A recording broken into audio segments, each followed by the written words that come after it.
Last time on Dice Funk. This was pinned to the front door with a knife. I know you're going to want to do something, but you'd better remember that just because we don't want to hurt you doesn't mean we won't hurt plenty people you know. How's dear old Dad, by the way? And it's signed, The Stone Rotten. And then he takes her by the shoulders and picks her up and says, Jane's dead! I murdered her! I'm not asking you to mutilate yourself. I'm just asking you to stab yourself. I did, and I'm done now. You guys stay on the roof. I'm gonna make my way back to the twist. Come by in 2 hours or so. Okay, well, while you're doing that, I'm gonna go try to enlist the help of Silas. Okay, then I guess I'm gonna take this opportunity to at least sleep until Tamsin or Quips comes to wake me up. With her hand still on your cheeks, he says, "Did Jane have to die?" And before you can answer, she casts command on you. No. But... Nope. As soon as you say no, Anne's hand flares with sacred fire, and she burns a hand-shaped mark onto your face.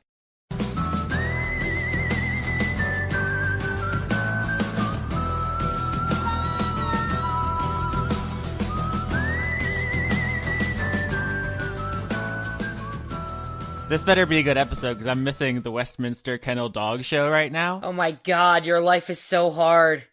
Listen, those are premium snouts. Those are high-class bourgeois snouts I'm missing out on for you guys. Bourgeois snouts? What the Just download it later. Who watches live television?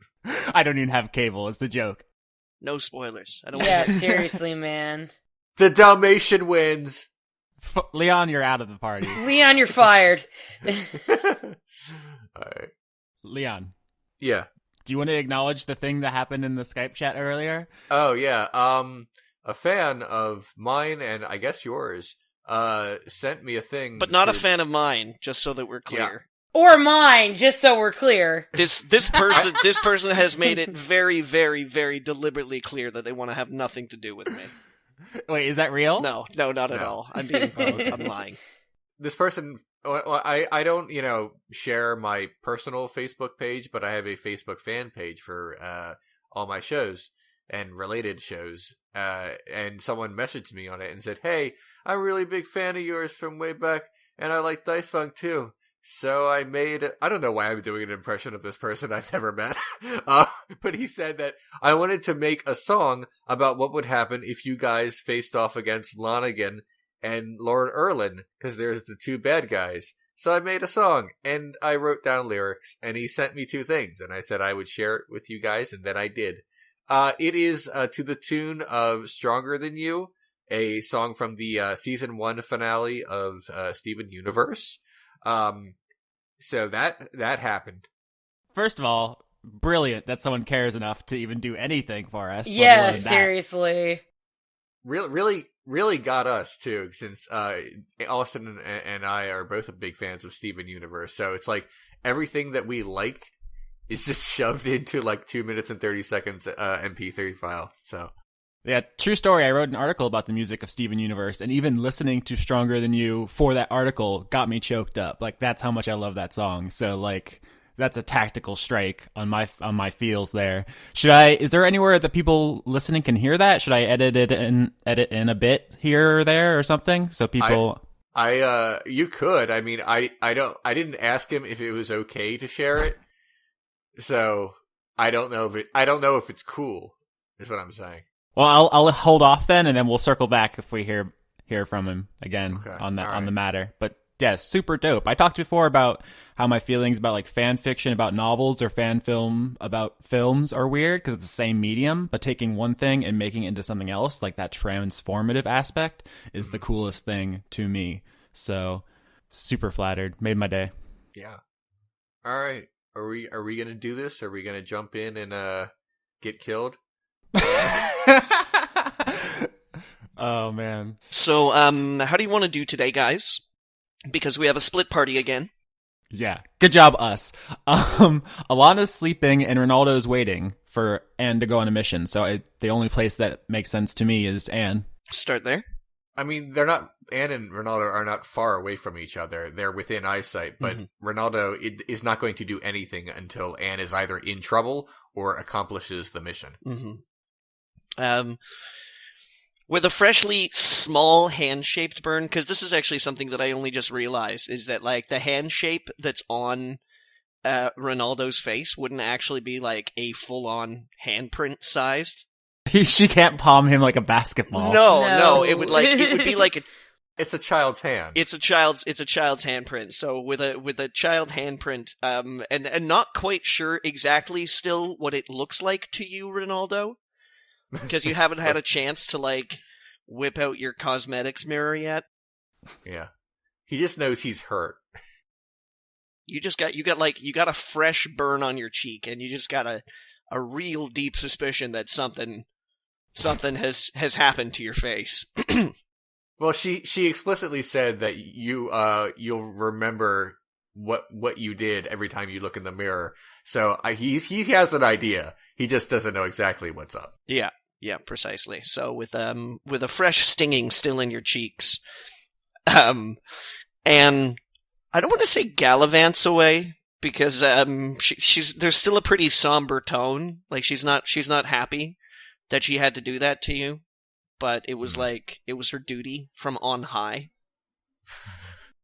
I'm presuming then, Anne, that you're going to be making your way towards the Lord's Manor. The Lord's Manor? Is that what we're doing here? Yep. I've been tasked with contacting Silas in hopes of rallying a posse. I guess is the plan. Mm-hmm. Uh-huh. Anne's not the planner. She just does what she's told, basically. Right. She's gonna do that without question, whether or not it's a good idea. Okay, all right. So Silas, who is normally stationed at the front gate, you make your way towards there. And lucky for you that you're disguised as well as you are, because there's a lot of hustle and bustle. Lots of people with weapons hanging around in the area. Mean-looking people, very tense-looking people. The atmosphere generally is one of heaviness and alert. And I'm quite conspicuously not armed because I gave Rinaldo my mace. Yeah. You got no weapons on you. You got a hip new haircut. You got swish new threads. You're looking pretty happening, but not so much that you stand out. You know, you look incognito happening. Low key pimpin'. Low key pimpin'. That's what we'll call it. You begin to approach the gateway to the Lord's Manor, and so yeah, you do see Silas positioned at the gate at his normal station, and he notices you approach, but it takes him a small second to like register recognition in his eyes, and once that look appears in his face, that he knows who you are and where you're coming from, he starts to look incredibly nervous. But he doesn't look like he's making any motions to alert anyone or get anyone's attention. He's kind of he's deer in the headlight, dang it. All right, I do want to point out that Marshmallow is like sniper covering me from a roof somewhere, just keeping an eye on Biz. Yeah, because dire ferrets are notorious for their long-range weaponry cover. Okay, not literally. I'm just saying he's on a nearby roof. Yes, he's observing. I gotta be super literal with Johnny all the time. Fuck. All right, so Anne's just gonna like stroll up to Silas as business casual as possible. She's biz cash and just be like, Silas! Hey! Silas!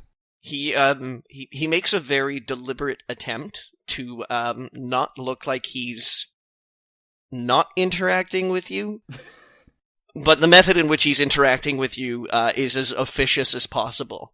And he says, "What's the trouble, citizen?"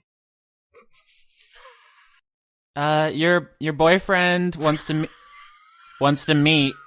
Some stuff has happened, and stuff is real bad.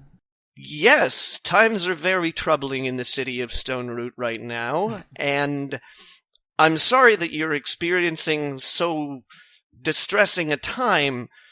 The city guard would be glad to look to your concerns if Only perhaps we could find a slightly more opportune time and location to discuss. Johnny, what was the place where AC said to drop off a note to contact them? I believe that it was a dead drop at a statue. Yeah. Light's Landing, it's called. So we'll say that that there's a broken statue in a square called Light's Landing, where you were supposed to be dropping notes off for the mysterious hooded figure known only as AC. All right. Anne tries to be as casually as possible drop that's where she wants to meet as soon as possible. Okay, how are you gonna do that? Like, oh, you're gonna make me role play it? No, I want to hear you. I want to hear you say it, son. You're so cruel, Johnny. Use Pig Latin, Austin. Jeez. Oh, jeez. Oh, cheese. Oh, bees. Why don't you just whisper it? Why is this complicated? Because he's trying to keep it on the DL. Some real handsome guys over a statue in Light's Landing. Have you noticed? They're real handsome, nice hats. He looks at you a little disconcerted, kind of like cinches his eyebrows together a little bit, as if like, you couldn't just give me a little more than that? You know, like he has this expression on his face like, work with me here, you know? But while giving you that expression, he says, certainly in an hour I'll be able to investigate the disturbance, but until then I'm afraid my post is here at the gateway. Okay, I'm gonna go look at some butts over there. Have a good guard. Guard good. He rests the bridge of his nose in a very tense, kind of like pinched hand, and just sort of like shakes his head, and then quickly picks his head up and looks around to see if anybody's looking at him, if anybody's staring, which they are not, and he resumes a rather stoic vigil. All right, Anne's gonna go back to Rinaldo, looking mighty proud of what she thinks are pretty dope espionage skills. She feels good about herself. Okay. All right. So, Rinaldo, still considering the extent of your unknown disfiguration, you see a now gleeful and excited Anne kind of like skip her way up to you. All right. Rinaldo goes over to Anne and says, "Okay, so what's the dealio?" We're gonna meet Silas in an hour at the statue where we leave notes for AC. We should try to leave a note while we're waiting because Frederick is gone and I don't know what they want and they might be able to help. So let's go over there. All right, Rinaldo says, "That's fine." And then he just kind of sighs and looks at Anne like he's not sure what to do with her anymore. But then he starts to, as you know, without drawing any attention to himself, go over to the fountain. All right. So you guys make your way over to Light's Landing, find yourself the fountain, and I presume that you're going to be waiting, or are you going to also attempt to write a missive and snail mail it? Yeah, here's the thing. Rinaldo is not sure if you should trust AC. Well, let's have that conversation in character. Okay. Because Anne, when we get there, Anne's gonna be like, "Okay, what should I say in this note?" And then she's gonna like pull out like maybe rip a page out of her prayer book or whatever to get paper. Okay. Rinaldo says, "Should we even trust AC anymore? I mean, Fidrick's dead. That was our, contact we actually like, and this person is like in a cloak." I mean, for all we know, AC isn't who he or she says he or she is. We know it's a woman. Well, I do. You don't. Are you sure? I thought Frederick confirmed it to us. Oh, okay. I'm sorry, there's just wheels within wheels in this game. Alright, so... Whose idea was it to play a tense political thriller with people who can barely read? I think that was mine, because it seemed like it would be really, really funny at points. Rinaldo says, "Okay, So, how about we leave a note for AC that doesn't really incriminate ourselves in any way, and so just write, AC, we are alive, but underground? Oh, let me rephrase that. 2 of us are alive, but You're a dick, Leon. but underground, because of the guards. Fidrick is dead. Request further information. You can find us at that bar we always go to. Are you sure that's the place we want to go? Because I'm pretty sure that that's controlled. Like, this is out of character, obviously. I think the Stone Rotten are in control of that or something. Because remember, Tamsin in Emma Disguise, like, was in cahoots with the bartender. Rinaldo doesn't know any other places in town. That's the thing. The church is like a target. The manor is the manor. The place we are now is just the place we are now. All right. Well, if that's what you tell Anne to write, she'll write it. Okay. Well, I don't remember the name of the bar. I don't think we ever asked. The Long Pole. The Long Pole? Okay. We'll be outside the Long Pole. And AC was able to go in and out without any problems. So it's not like, it's not that bad. So we'll just say we'll be outside the Long Pole. All right. Anne writes that in what he just said, and then Dead drops it. And then let's just have a little discussion. Like, let's just summary / synopsis thing right here.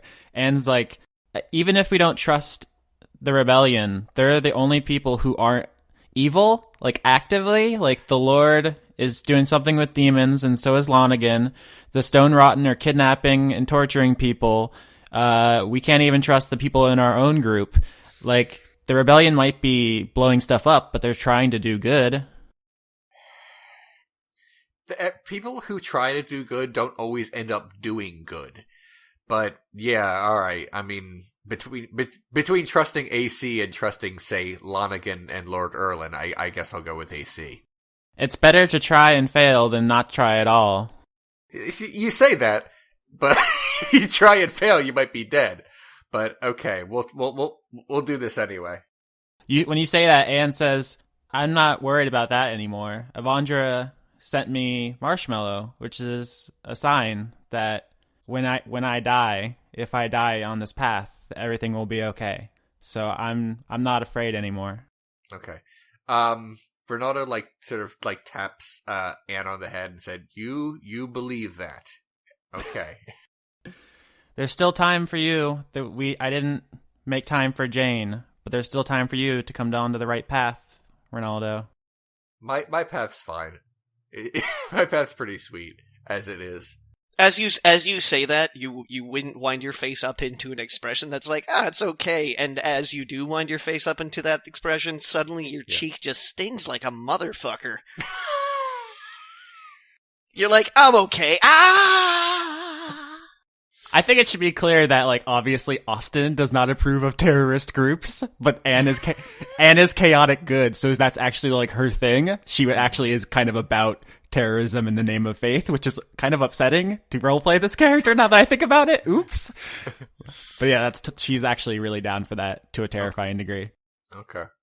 Rinaldo says, "Anne, what did you do to my face anyway?" I marked you. What does that mean? It's just a symbol so that anyone who sees you will know that you sinned. Okay, how do I get it off my face? There's magic that can remove curses and magical afflictions. Okay, how about at the end, once we kill all the bad people, you find a way to get this off my face? But then people won't know. Yeah, that's the plan. That doesn't sound right.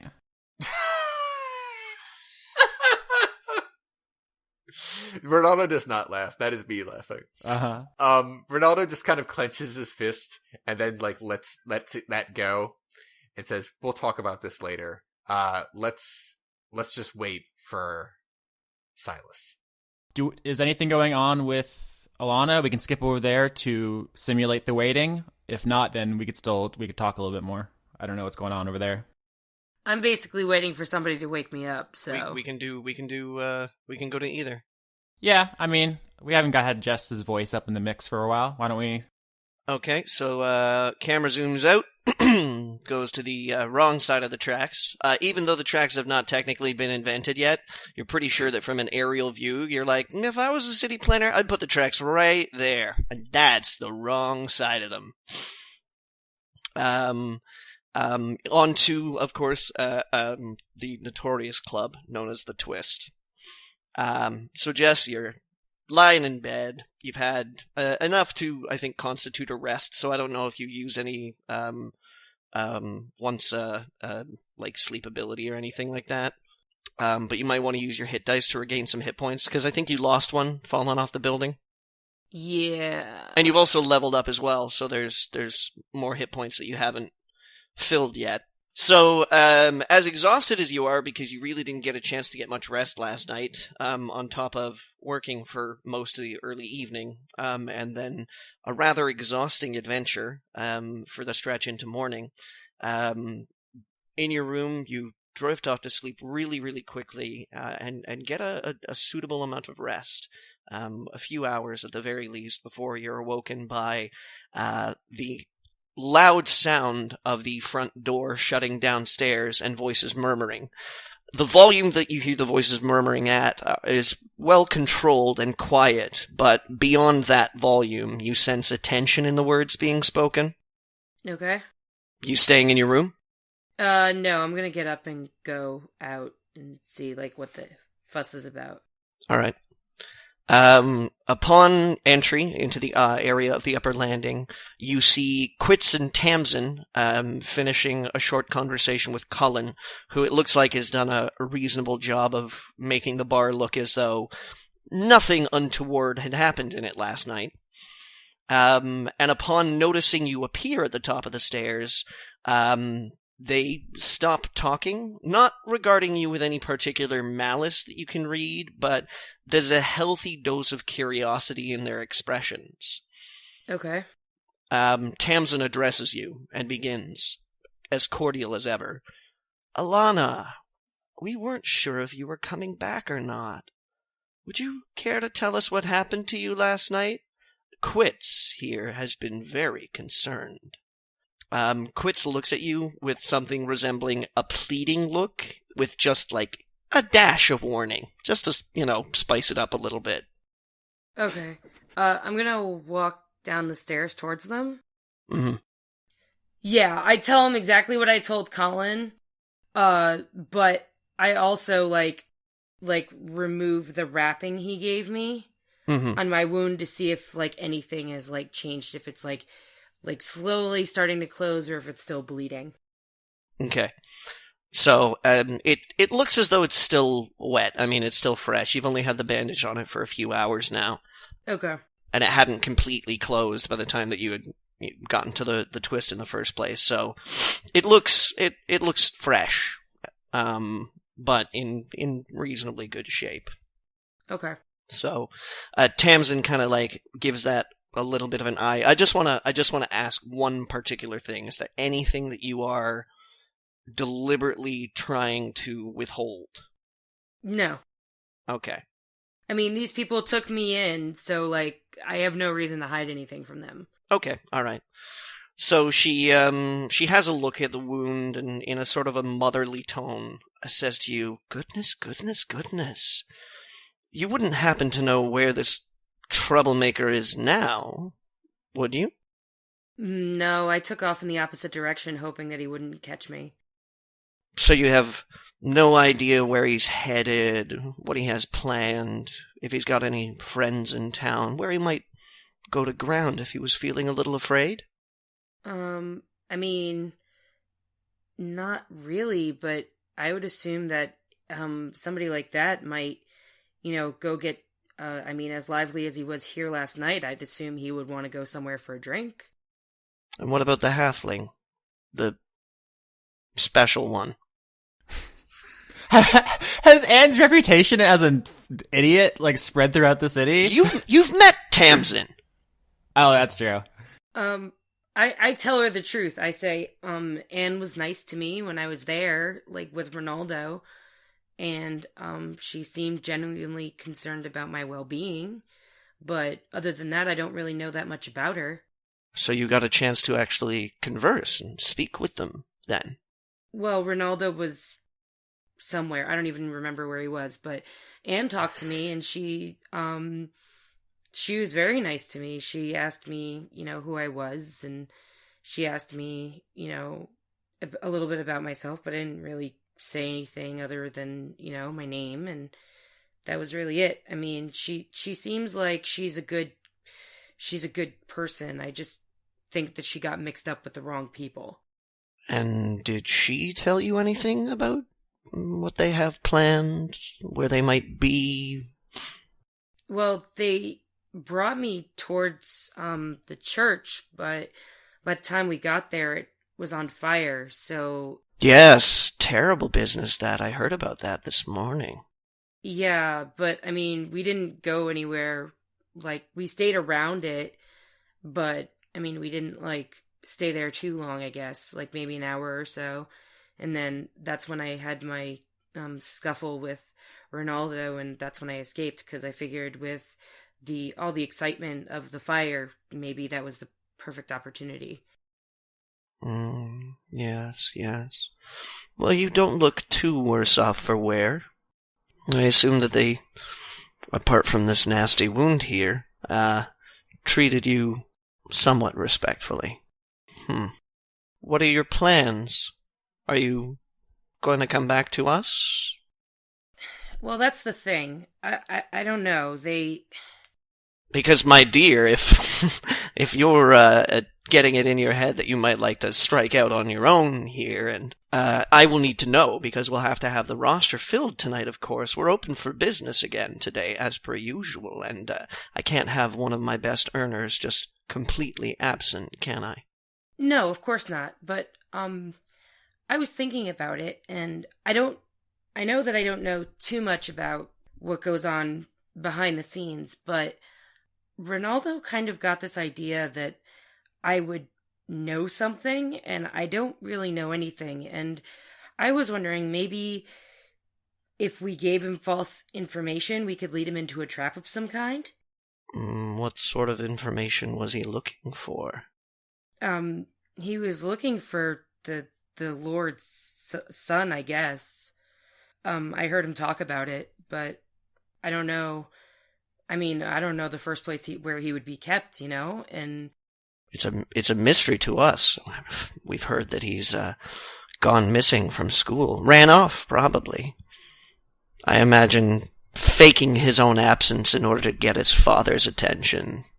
But maybe if we gave him false information, we could lure him into a trap. My dear, I don't know where we'd find this information to give him, false or not. If we provide any idea that we have any clue where the Lord's son is to anyone, if that information gets into the wrong ears, why, this entire establishment could become under a very strict thumb. You're right. I'm sorry. I thought that maybe, I was just trying to help. I'm sorry. No, it's understandable. You just want to help. I get that. Now, why don't you go ahead and rest up? You're not going to be on the clock for a good number of hours, and you look a little hurt, so I want you just at your best tonight. Sure.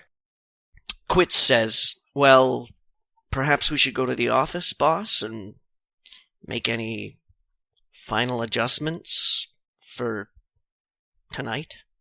Tamsin nods, still eyeing you, Allana, with a curious intensity that doesn't so much come across as dangerous, but assessing, as though there's some untapped worth to you that she just hasn't yet figured out how to access. The look feels as though it lingers on you even after she passes out of sight, not leaving you alarmed, but certainly leaving you feeling a weight of wariness to it. They wander up the stairs and disappear behind the office door, which then closes. Cullen, at the bar, raises his eyebrows and looks at you and says, "See? One big happy family." I smile at him. I didn't want to interrupt the flow of these conversations, but I think you missed some primo insight check opportunities there, Jess. I don't mean to call your game, dog, but I think you done fucked up. No, what I'm gonna do is, after that exchange, I'm gonna go upstairs and see if I can hear anything behind the door. That's pretty neat. That's percept. That is perceptive. Yes, perceptive. Okay. -3. Hooray! Okay, so hang on. Was this you attempting to listen at? No, wait. Where are you rolling? I must be losing something. No, I haven't rolled it yet. I was looking for my modifier. Oh, I'm sorry. Yeah, for a second there, I thought you were calling out a check from something that I hadn't learned yet. I was like, what is she rolling for? I misunderstood. I thought you rolled something and it ended up being -3. That might happen. Who knows?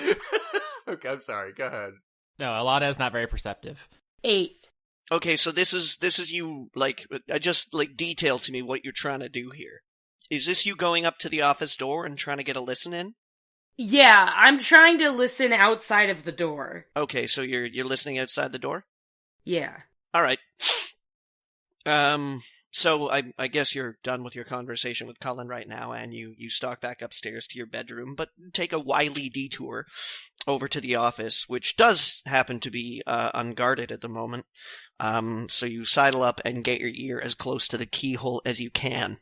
You do manage to hear some voices through the door, but you kind of come halfway in through the conversation, and you can hear Quits talking. Okay. He begins here saying, "Some time to escape," while they preoccupy themselves trying to stop him from falling. Nobody will be able to touch us, boss. We can keep our people here, and here. We'll get plenty of coverage from them. When we finish, we all just disappear into the woodwork, head to ground for a little while, and meet up in a week or two. Have some of the small ones run info gathering for us and see how things are cooling off. You can hear Tamsin speaking back to him, but she's talking very, very quietly, so you can't quite make out what she's saying. He goes into sort of acknowledgement mode, where he's like, Right. Yeah. Okay. Well, I'll have Graves deal with that. Okay, good. Anything else? And then you hear her talk for a little while. Again, indistinctly. You can't make out what she's saying. She's being very careful with her words and her volume. Until you hear Quit say, "Okay, great. I guess that's that. I'll pass the word down the line, and hopefully we've thought of everything. Thanks, boss." And then you hear footsteps start moving towards the door. Yeah, as soon as he says, "Thanks, boss," I'm gonna take off for my room. All right. Hightail it to the room. You are at the door and inside before you hear the door to the office open. At that point in time, you're pretty sure that you got away clean, but I just want you to roll a stealth check just to be sure. Okay. You are a rogue, so it'd be pretty embarrassing if you botched your first stealth check. That is true. 23. Ooh. Hell yeah. Okay, so you get inside the room, and you hear a couple of foots padding down the hall. Nobody knocks on the door. Nobody says anything. You were so sneaky, even you didn't notice you were eavesdropping. They walk down the stairs, and you hear them exchange words with Cullen, and you hear people leave the front. And then the bar goes quiet again. Okay. Do we want to zoom back over to Anne Rinaldo? I don't know. That depends if Allana has anything else that she'd like to do at this point in time. Or do you want to think about it, Jess? What your next move is going to be, and then we'll go back to the gruesome twosome? Actually, no. What I'm going to do is shit. I don't know if that's how it works, though. That's the question. So what I was going to do is, but I don't know if it's possible, was I was going to write a quick note to Anne and Rinaldo and give it to Squeak. And tie it to Squeak and, send him out of the window. Does Squeak have that power? I'd be down with that if he could. Animal handling check. I know, but I don't know if he would get lost. Like, I feel like she would be really torn about that. Handling check. Oh shit. Yeah, there is one. Yeah, there's an animal handling check. It is considered the most useless skill in the game. So any time you get a chance to use it, please, sweet baby Avandra, use it. Natural 20! Yeah. I mean... Boom, crit! Yeah. Squeak sprouts wings, flies, and invents the internet, and then sends an email. No, Austin. No. It gets into its toy red convertible car. Come on, man! Puts on its aviator sunglasses, whips a scarf around its neck, and is like, I'll be back later, babe. This is my favorite skill check yet. All right, so what are you writing down on the note then? Laying here low for a while, and that's it. That's all I'm gonna put. All right. I feel like that was a dramatic underutilization of that boss-ass role. Look, the object here is not to get caught, you dumbass. Yeah. Or to play both sides. I mean, not that I know or anything. Listen, with that nat 20, you couldn't stop him with a nuclear bomb. Squeak is untouchable. Okay. Meanwhile, with Tamsin. So, yeah, in any case, you affix a little note to Squeak. And you're like, okay, buddy, you gotta go find your new friend. There's some less than important information in here for him, but I'm sure they'll want to hear from us anyways. And off he goes, out the window, into the wilderness, but you're comfortable. Squeak knows these streets. He's a mouse of the world. Meanwhile, at Light's Landing...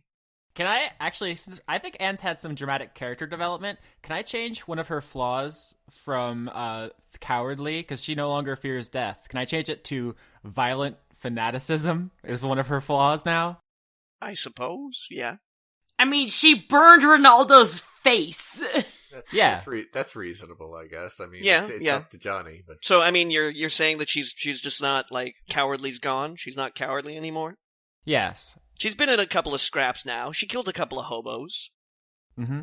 Well, yeah, and also I think just from a theological perspective. I mean, do you want to have any more conversation, Rinaldo, before? No, I'm ready to talk to Silas. It's just she mentioned that she's not afraid to die anymore because she's so sure of what she's doing. I will allow it. Violent fanaticism. It is. All right. This could be the start of a very, very dark character arc for Anne. She's always been, like, in episode 2, she threatened to melt a dude's face, which, by the way, I was so deliberately evoking when the miners, you remember that scene? She said, tell me what I want, or I'll melt your face. Mm-hmm. And then she used the command spell, which I absolutely paralleled later. I thought it was pretty good. She's had it with this shit. Okay, so waiting around in a relatively incognito fashion, Silas is true to his word, and in about an hour you see him appear looking especially nervous around the corner of a building. He skittishly surveys the square, being so distracted that you see his gaze pass you over more than once. And on the third time his look crosses your presence, he startles himself for a moment, as though you had just kind of appeared magically in front of him. Mm. But warily he marches over to you, checking over his shoulder with a regularity approaching uncontrollable tic. He stands a decent way across from you, so as not to get, like, right in your space, but within sort of comfortable social addressing space, and begins. I don't know how much I can help you, but I can be of help to you, because things have gone completely upend of late, and I honestly have no idea how much of it you're responsible for, and how much of it is hearsay. I just can't believe that you, and he takes a moment here to deliberately engage Rinaldo in eye contact, would be the ones who killed Fidrick. I've heard some awful things about you this past night, but I just can't bring myself to believe it all. We didn't hurt Frederick. Frederick's my friend. All right, Ronaldo, Johnny, can I say Ronaldo clues Silas in instead of recounting the events of the last 22 hours? Yeah, I mean, Okay. like it's for the purposes of condensed storytelling. We'll fast forward past this. Yeah. Although, again, I do have to ask: is there anything that you are deliberately leaving out? Because this is an important part of my storytelling here. Is that if you're trying to hide any truth, I gotta know. Okay, first of all, Ronaldo takes off his filet mignon Groucho glasses, and he looks more sincere than usual. As you take off your disguise, Silas sees the burn on your face for the first point in time, and kind of goes to check and see if you're okay, but then checks himself and sort of puts his spine back up straight again, and says, "You're hurt. I'm sorry." Ronaldo says, "It's okay. Let me explain everything." All right, here Ronaldo explains the events of episode 1 through episode 21, and although he doesn't deliberately leave any important details out because we need Silas on our side, I would say that he smooths some of the edges of what happens, and we see things from Ronaldo's perspective. But by that I mean this. Self-defense is in quotes a lot. Right. What I'm trying to say is Ronaldo doesn't think he did anything wrong, and he makes that clear as he is explaining the story. And that's what I wanted to say. Okay, so you are divulging the fact that Fidrick was in league with a group of people. Yeah. Yeah, literally everything except basically, Anne thinks Ronaldo is a murderer. Ronaldo does not consider himself one. Things like that are smoothed over because from Ronaldo's perspective, he is not a bad guy. Okay. So Silas is rather taken aback by the fact, the whole portion of it when you say that he was able to put you in contact with some people who look like they may have been attempting to overthrow the Lord. Mm-hmm. He expresses a little concern, saying that he knows that Fidrick wasn't necessarily happy with the reign of the Lord, but for him to be involved in a violent uprising is far from what he would consider to be in line with Fidrick's character. This troubles him greatly. He's not especially bothered by anything that you very specifically confess to doing. Hey. He's a little shocked about the descriptions of the school, because he confides in you that he's always been a real fan of Ulick Erlin and thought that someday he would probably make a really, really impressive lord. Apart from that, he takes most of what you're trying to tell him in stride. He gets really super upset when you get to the part about Ulick being left behind and disappearing in Rotswald. And he also gets really upset when he learns when you recount hearing of Fidrick's death. All right. Ronaldo says this. Listen. So now you know exactly what's going on, and you know the lord of this town he does not have the town in his best interest, is what I'm trying to say. And Lonigan is just straight up evil, and I think they are in league with each other. So we need to, and then Ronaldo parses his words very carefully here. He says, we need to confront them. But me and Anne can't do it alone. We're sort of down a guy, and we need your help. Basically, we're forming a larger group for safety reasons, and we want you on our side. He looks at the two of you, kind of back and forth for a couple of moments, and says, "A larger group? So, the three of us?" Well, no, not the three of us. We also have a whore. Okay, dokie then. That's how Wow. Ronaldo says it, and he says, "No, we have someone else on our side, and we also have a giant dire ferret, and we thought we had Fidrick, but he's dead." Anne just interrupts you and says, "Wouldn't it be easier if all of the guards just broke into the twist and saved Ulick? Well, we have to get Ulick, yes, but I don't know if we can get all the guards on our side. I mean, if Silas goes back and tells them that the Stone Rotten have kidnapped Ulick and they have him in the twist, they will all go and help. It seems like it's a self-solving problem. Or they'll kill, or we'll be creating a hostage situation if we have to, 20 guys jump in. So? Yeah. Chaotic. Good. I feel the need to reiterate that. No, I know. Rinaldo says, that seems like a plan that's going to get a lot of people killed, including people we want on our side. It's up to Silas. If Silas wants to join us and have a small attack force to save Ulick, then he can. If he's not up for that, then I say he tells them, and then we just let them fight. He says, the Stone Rotten have been a huge problem in the city for years and years and years before you arrived.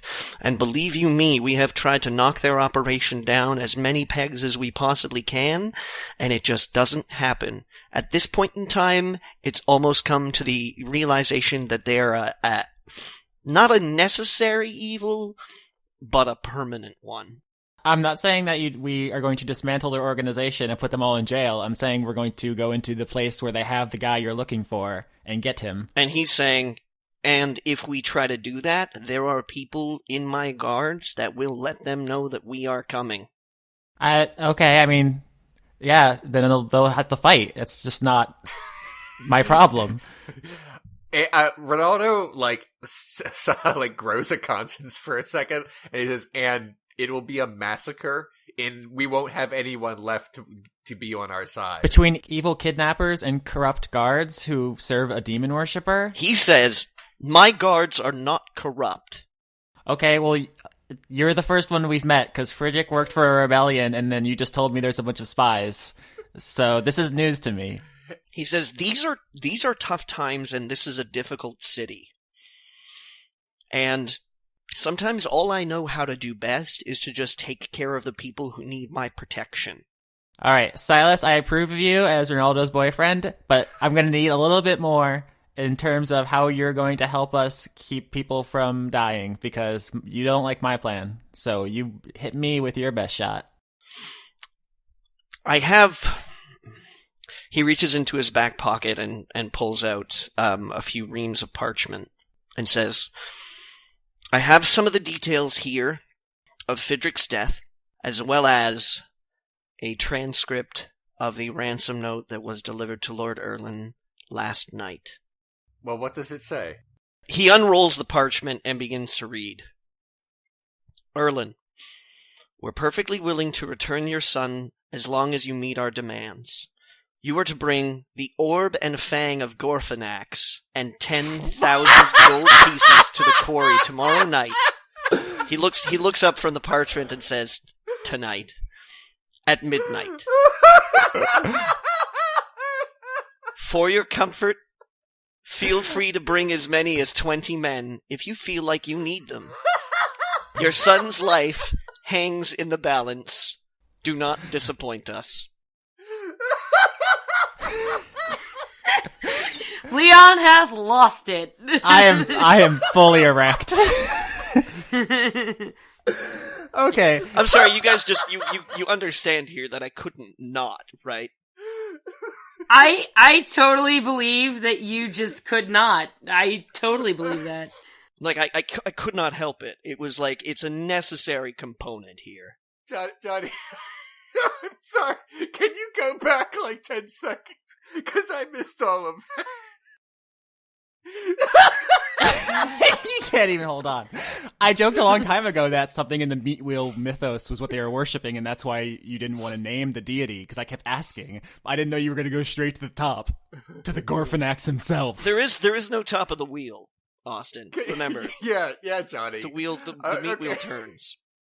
I'm sorry, can you please say what this ransom note says again? Are you gonna lose your shit again? I genuinely did not hear. As soon as you said Gorfanax, I lost my mind. For any listeners who don't listen to our other show, Gorfanax is an alien deity that I made up as a thought experiment, and then we just liked the sound of it so much, it's a running joke with us. Sorry if you don't get it. I actually get it, because I listen to the other show. Alright. I'm sorry. What is the thing, sir? I'm muting my audio. The note reads, Erlin, we're perfectly willing to return your son to you as long as you meet our demands. You're to bring the orb and fang of Gorfanax and 10,000 gold pieces to the quarry tomorrow night, which would be tonight, because the note was delivered late last night, at midnight. For your comfort, feel free to bring as many as 20 men if you feel like you need them. Your son's life hangs in the balance. Do not disappoint us. Anne has, I don't know how to justify this in character because she's super dumb, but can I have Anne realize that the Fang of Gorfanax is probably that knife? Let's see, there's got to be a role for that. Arcane something? Or I think maybe a religion. Yeah, maybe. Yeah, it could be religion. Yeah, go ahead. Yeah, okay, we'll make a religion check. 11. I don't know about that. Because that's a pretty stiff association to make for Anne. Or she thinks it is. She's not with certainty. But because she did steal it from the Lord. Okay, well then you can no, she didn't steal it from the Lord. She stole it out of the school. Oh yeah, it was Lonigan's basement. Yeah. And technically speaking, your character is not really aware of the association between the two, if there is indeed.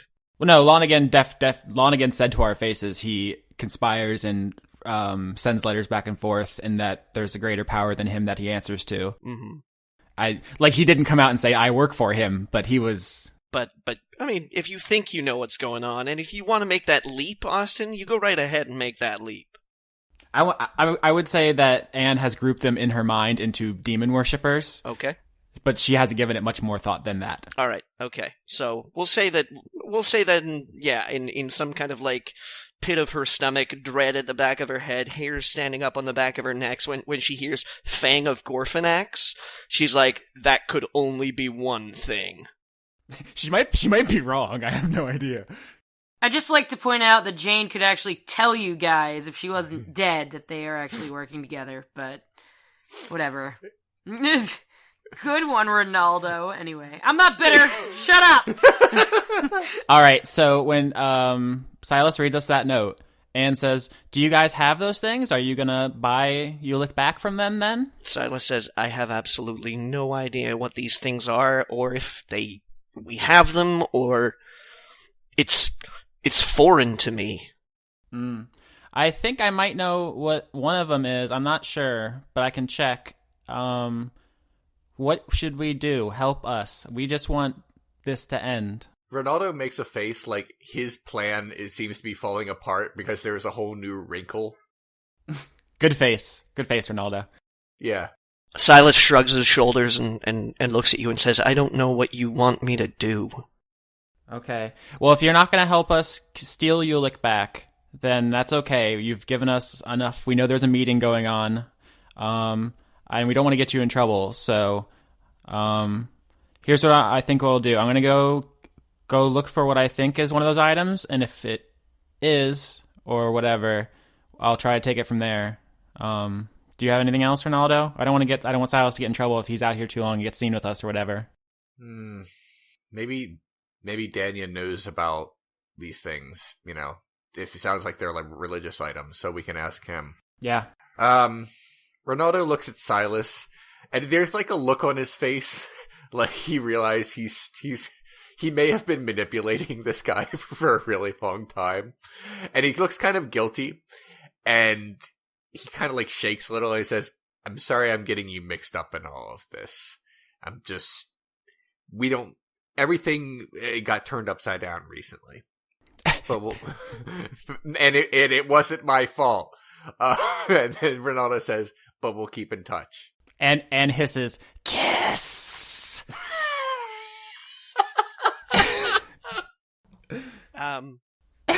Ronaldo is in no mood. That's the thing. Silas kind of like, he very tentatively licks his lips. Very tentatively. Get it, Silas? Get that dick. And then instead opts to hand over the remaining parchments and says to you, "This is a report of the details of Fidrick's death. I have to go." And then he lingers for a second, and then turns heel and marches at as fast as he possibly can away from you. I want to say two things. First, Rinaldo checks out that ass. Second of all, it's a pretty fine ass. Okay, that's the other thing. What does Silas look like? Because in my mind, I have an image, but it might be completely different from what you think he looks like, Johnny. And since he's a character you created, could you just tell me? He's the ugliest motherfucker. I have a in my head. I think I know what he looks like, but that's just in my head. I try to keep the physical descriptions kind of vague, so like fan artists can go wild. Like I never. No one has made any Silas fan art, which is really disappointing. I know. So we got to give them a push. Okay, so here we go for all the fan artists. Rinaldo, Silas, go. Okay, well let me put it this way, Johnny. Mm-hmm. I was about to ask what Silas's charisma was, but I guess that's like out of character knowledge that I shouldn't know. Damn, baby, you an 18? I can tell you at least this much, Leon, is that Silas is a pretty handsome guy. Okay. You get the impression that he's of well-to-do. He's fairly well groomed, and the only reason why he would be in the military is, and also, I mean, he's Fidrick's right-hand man as well, is something that you're like kind of keenly aware of. So, you sort of get the impression that it's a role of prestige. Like the only reason why he's in the city guard is because it's family tradition or something like that. So. He conducts himself with decorum and manners, so you kind of get the impression that he's your type. Okay. Rinaldo don't fuck with uggos. Okay. I'm just typing in handsome guys into my Google, and I'm just going to pick one to assign in my head. I realize that my Google is now kind of weird. What does the autopsy report say? So quickly browsing through the notes, you get a couple of details. It's noted that in contrast to gang and small-time criminal slangs in the city, Fidrick's death is almost perfectly clean. He had no alarmed expression on his face, and wasn't splayed or askew, or even looked like there was a struggle, suggesting that he was familiar with the killer or taken completely unaware. They're certain that the knife used in the attack was not only well maintained, but quite small, smaller even than a short sword. So it was an intimate weapon. You'll also note that his body was not marked by any other blows, bruises, or cuts, so there wasn't a fight. The only wound was the killing blow, and nothing was found on the body apart from personal effects. So nothing suspicious or strange, like no notes or letters or anything out of the ordinary, we'll say. Rinaldo shares this information with Anne, and as we're doing this, let's head back to the church for now and try to see if we can find that dagger, and then we'll go to the bar and wait. Okay. That's what you're doing? Yep, going back to Daniel. Rinaldo's pondering this and trying to figure out what all this means. In his mind, if something is unusual because of the events of the past weeks, he thinks it's magic, but he's not sure. Actually, I want to make a medicine check as well. I should have just done that to begin with. All right. To see if I crit. What? You had Oh shit, man. Damn, son. I crit my medicine check. Can I tell if the weapon sounds familiar to me? Does it sound like the vampire knife? No. The weapon, because the vampire knife had an unusual shape to the blade. Yeah, that's exactly why I'm asking. It would leave a very particular cut pattern, and you're absolutely certain that whatever it was that cut Fidrick's throat was of regular make, but very fine. All right, so we only got 10 minutes left. Let's get back to the church. Okay, shall we follow you to the church, or do we want to check in on Jess? Is there anything else that you've had some time to think about what you're up to? No, I'm basically just gonna get ready for work, as it were, and I'm not gonna like make anything. I'm basically waiting for Squeak to come back. Okay. So, all right, you guys head back to the church. At this point in time, the fire's out. The smell of smoke has mostly dissipated. But you can see that they're still in the process of kind of like dragging out a lot of the damaged things. Because there's some stuff that's been waterlogged. There's some stuff that's also burned quite badly. And a lot of the stuff that was inside the church is kind of being like thrown into like, a giant pile out front where it's being sifted through and attended to by people trying to establish like whether or not they're still usable or if they have to get thrown out. All right. Is there anybody like preventing me from just going back to where I left it and picking it up if it's there? Nope. No one's guarding the inside of the church. All of the staff have not all the staff, like all the guards and things like that, who were, coordinating efforts, community efforts have dispersed and mostly left just the staff to deal with it themselves. All right, so I'm going to try that. Okay, give me just a second here. I'm going to be so mad if it turned out that Frederick was killed by Jack.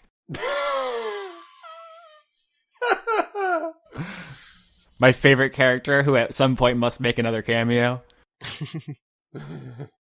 It may happen. I mean, there's a lot of people have forgotten that the fate of Rotswald hangs in the balance right now. I haven't forgotten, I just don't care. Okay. I'm dead, so... Rinaldo cares a little. Though he has long-term plans with certain characters, including Gillet, that I don't want to reveal just yet. You're gonna go back and fuck Gillet up.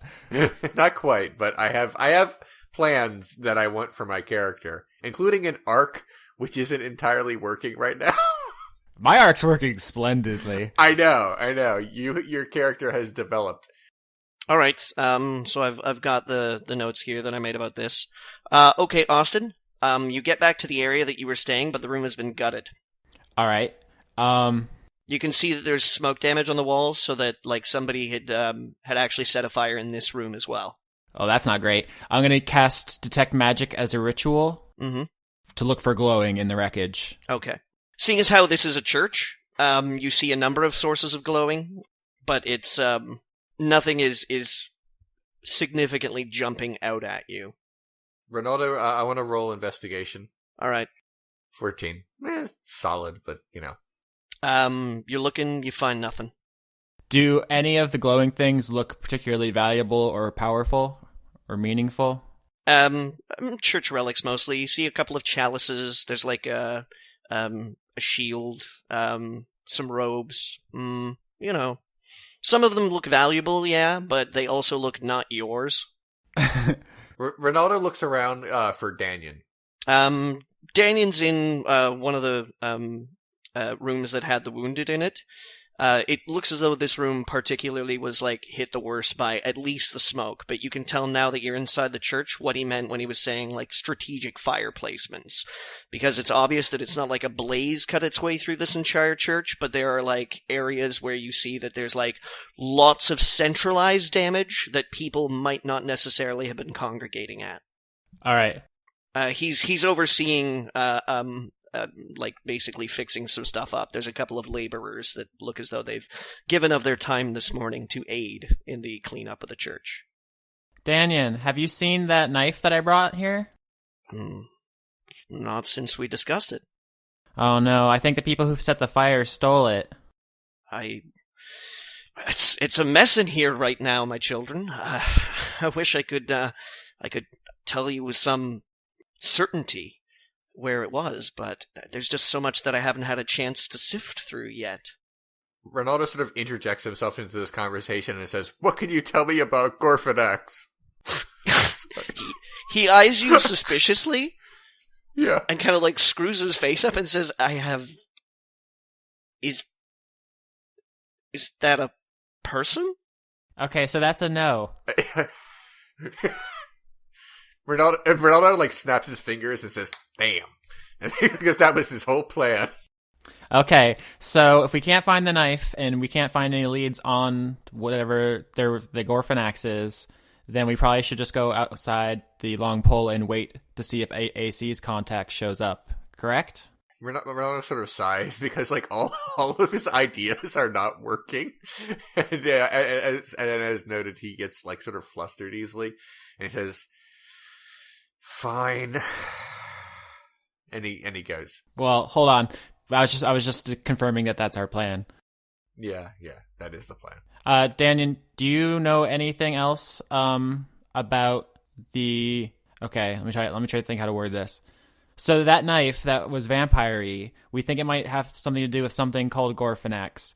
If you don't know what that word means, do you know anything else you could tell us about vampirism and demons that might be helpful in tracking down information about that figure? Like, is there any books? Is there any like scholars? Anything like that? He says that Stoneroot is home to one of the most impressive book repositories, and I think all the kingdoms that border it. If you're looking for historical documents on the arcane, then that might be a good place to look. All right. So if AC's contact doesn't show up or we can't get anything from there, we have a backup plan is to research Gorfanax at the repository. That's good. One more thing. Can you explain to Rinaldo what happens if he dies and he doesn't accept a good god? This is important to me. He says, "Are you one of the faithless, my son?" Rinaldo, does not like the way this conversation is going. He puts his hand on your shoulder in a very avuncular way. Okay. In a way that says, "Let Uncle Danyon tell you about hell." Oh, God. Hell is canon in D&D. Okay. It is true. What is it that they call it? Like the Wall of the Faithless or something? I don't think that's canon in 5th edition anymore. That was a thing. Now it's just the Outlands. Which is Planescape has been folded into Forgotten Realms. Oh my god, that's miserable. Do they still have the 9 hells? Yeah, Baator, the 9 hells, is definitely canon. Okay, cool. Yeah, so, can you guys tell that this is the thing that interests me most about this game? Well, I mean, if that wasn't a friggin' dead giveaway. She wants to save your soul, Rinaldo. Rinaldo says, "I'm doing just fine." And he kind of shakes a little because he doesn't.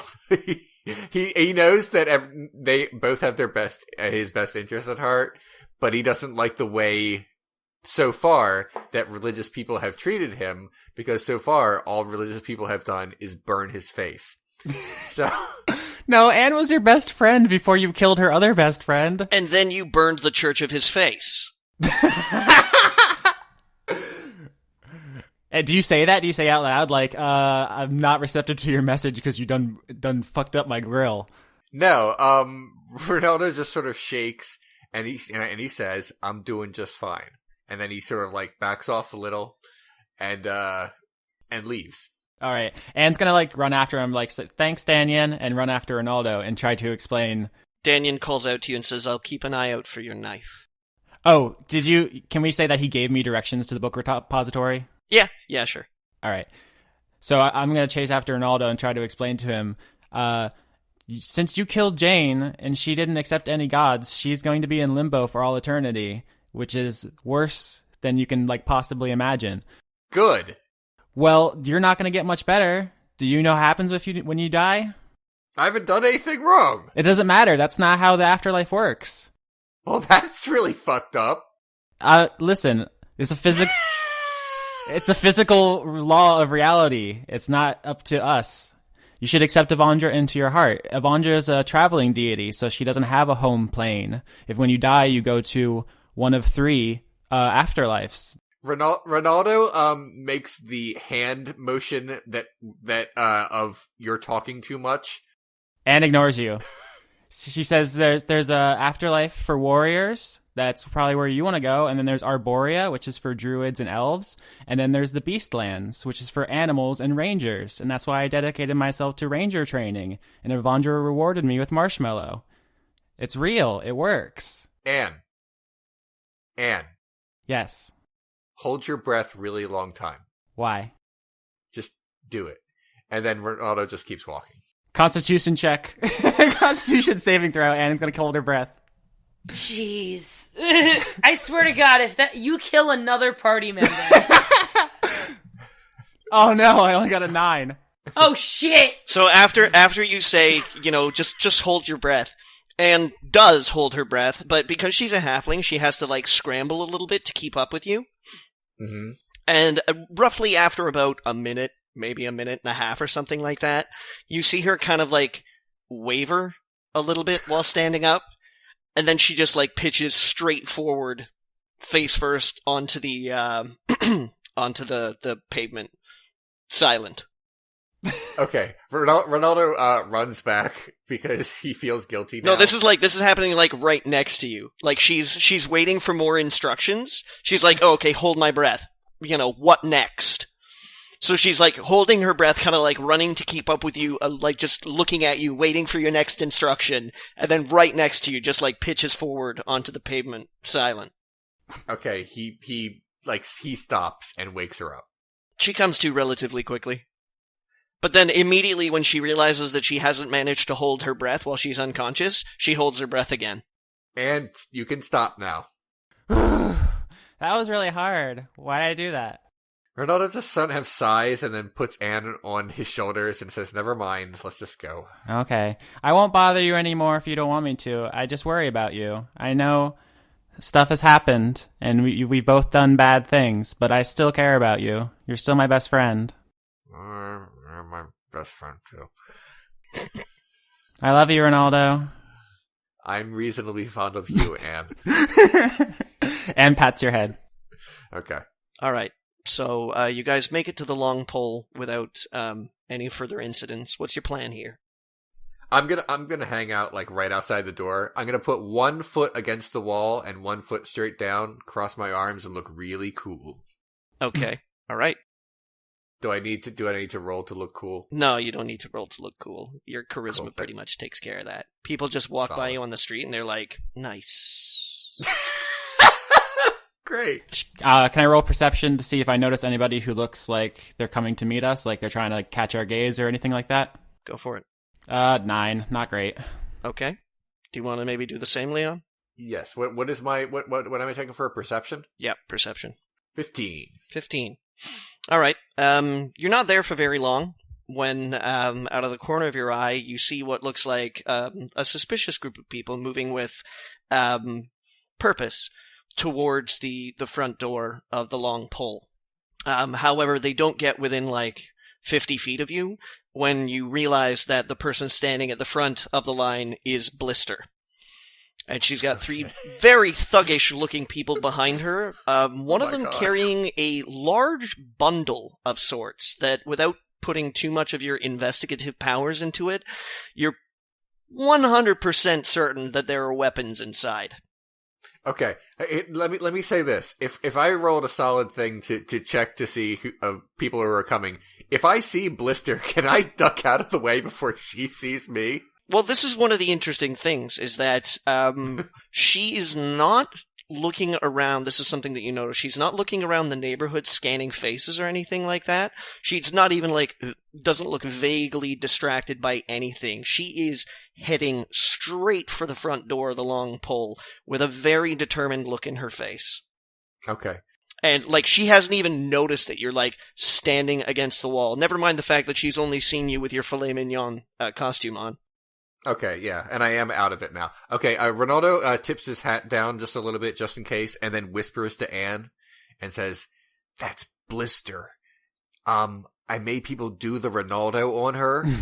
And then basically just Rinaldo recaps what happened and who she is. All right, so Anne says, "As the kidnappers?" I don't know, maybe. I mean, I do know that they're bad guys and that they, they're part of the group that tortured me and tried to sell me into sex slavery and may or may not have the Lord's son. All right. So do they go inside the building then, Johnny? Yeah. All right. So when they go inside, Anne says, okay, they're kidnappers. Can she wants to jam the door shut with knives? She has 12 knives in her bag, right? You're going to penny the door. Yeah. Can I do that? All right. Give it a try. Okay, what do I need to roll? Let's see here. What kind of check would that be? What do you roll for that? I feel like that's just a thing I do. It's not necessarily a chance of failure. Yeah, I suppose you might be right. They might have to like roll to get it back open again, but it sounds like they would need to make strength checks. Yeah. Okay. Then yeah, that's something that you do. Although while you're doing it, a number of people on the street are kind of giving you this look like Rinaldo. I'm sorry. Go ahead. And in fact, somebody like what would be a regular common citizen walks up to the door and says, "Can I? Pardon me. I'm church business. I'd like to get in. Sorry, church business. Rinaldo steps in front of Anne, like between the guy and Anne, so he can't get any closer to her, and says, he just give him the hard look and says, "Back off." He roll intimidation then. I'm gonna. Yeah. You better. Oh my God. Hell yeah! 24. Nice. I nuked him from space with my intimidation. So he puts his hands up and says, "Okay. I'll go in the back way." Oh fuck. Oh shit! There's a back. Rinaldo jumps up and said, "And there's a back way." All right. I'm gonna use half my knives on the front door and half on the back door. Yeah, Rinaldo sort of shoulder blocks the guy out of the way, and then hurries Anne to whatever it is, the back way. he just sort of hip checks him a little, and then rushes Anne to the back. Okay, so that's happened. All right. And then once she's used all her knives to lock all the doors, she sets the building on fire with sacred flame and says, "Oh my god!" and says to Rinaldo, "Let's go check the repository. We got to do some research." Rinaldo. And she walks off. Rinaldo says, "What the hell did you just do? Do you know how many people are in there?" We have to stop the kidnappers. You hear the guy out front, start banging on the windows, and people inside start yelling fire, fire, and the guy out front starts yelling fire. Someone call the city guard. There's a fire. Rinaldo grabs Anne and holds her like a suitcase and a guy running through the airport and just bolts. Yep, we gotta go check out a book, Rinaldo. We got bad guys to stop. Rinaldo's eyes are wide as dinner plates. On your way away from the long pole, you see a window open on the second floor, and a very familiar looking cloaked figure leaps out and hits the ground effortlessly. You're kind of like, whoa, that's some impressive acrobatics, and just starts walking away. If we recognize the cloaked figure, then can I wave them over? I want to wave them over. I mean, you can draw more attention to yourself if you want. I don't think that's a good idea. I'm not going to start screaming. I just want to wave so we get their attention and then see if they'll follow us. It's up to you, Johnny. I don't know. I'm running. Rinaldo is not stopping. I want to make that clear. Okay, I'd say that'd be a performance check, because if you're trying to get their attention subtly, mm-hmm. then that requires you to 13. You are unsure as to whether or not the figure, who is normally relatively good at keeping its intentions secret, you don't know whether or not it's seen you. All right. So we're going to head off to the book repository. Rinaldo, runs until he literally can't run anymore. Even when he's completely exhausted, he just keeps going until his body has to stop. That is how far away he wants to get from the arson. If Anne sees that Rinaldo's tired, she's going to cast guidance on him. We don't actually need to roll that, but role-playing to help him run. That's fine. And then as far as Rinaldo can go without tipping over, that's as far as he goes. I just want Johnny to know he gets as far away as possible. All right. It's not too long, though, before you come face to face with what presents itself as being one of the obvious, oldest, and most expansive civilian structures, which you can tell by the fact that there's no, guards people outside or anything like that. And from the description that Danyan has given you, you are quite sure that this is the library/book repository that he's told you about. It doesn't look like a very friendly place. Next time on Dice Funk. The flash of the teleportation spell wears off, and blinking, because your eyes aren't used to such a bright, ethereal light, it becomes clear over the next couple of seconds that it worked, and you have indeed been transported to the dimension of Fleece. It's not murder, Rinaldo. I sent the kidnappers to hell and all the good people to Celestia. It was totally a good thing to do. Don't make this weird. Rinaldo cradles Anne in his arms and says, Anne, one day when you've beaten all the bad people, Avandra will let you retire, and we're going to go to a farm, and there's going to be chickens and rabbits, and you're going to get to tend the rabbits. Squeak was on his way to deliver a message to Anne and Rinaldo. However, he found a giant mountain of cheese in the town square and has decided to devour all of it before he goes any further. I thought he was going to find a mountain of bodies. That too.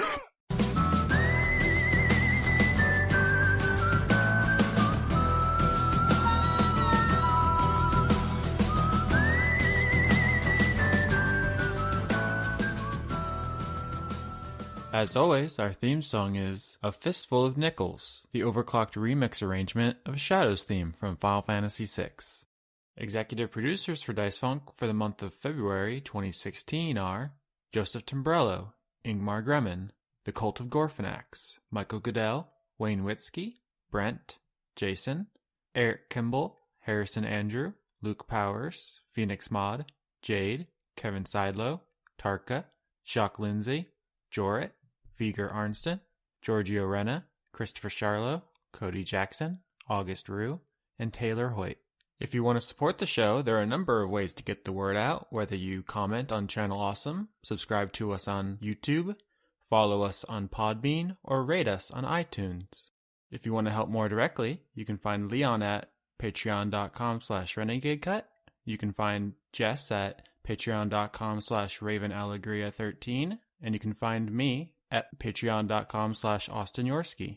If you'd like to support Johnny, make an offering of your firstborn son to the full moon. After a fortnight passes, the ritual will commence.